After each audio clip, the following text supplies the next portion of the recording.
रोजच्या त्याच शेड्यूलला कंटाळून आम्ही म्हटलं जावं कुठंतरी एक दिवस आराम करायला. आम्ही जाणार होतो चिंचवडपासून फक्त 35 किलोमीटर ठुले लेक म्हणजे मळवणीजवळ पवना लेकच्या इथं.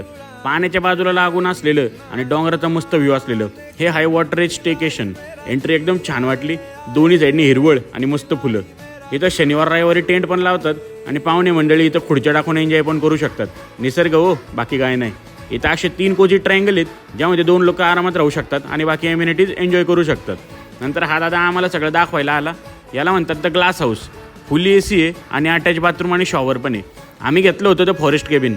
हा पण फुल AC होता आणि याला जकुझी पण अटॅच होता. हे एकदम निवांत होतं. मेन म्हणजे शांत आणि प्रायव्हेट मूवी स्क्रीनिंग पण मिळेल. पोरं निघाली मग बसताना घेऊन केबिनकडं. मस्त वातावरण होतं खरंच. गार वारं आणि फुलांचा सुगंध, त्यात बारीक बारीक पडणारा पाऊस. शनिवार रविवार तर हा अख्खा पॅक असतं. तुम्हाला बुक करायचा असेल तर खाली नंबर टाकतो. नैसर्गिक वातावरणमुळे आमच्या बॅटरी तर रिचार्ज झाल्या. तुम्ही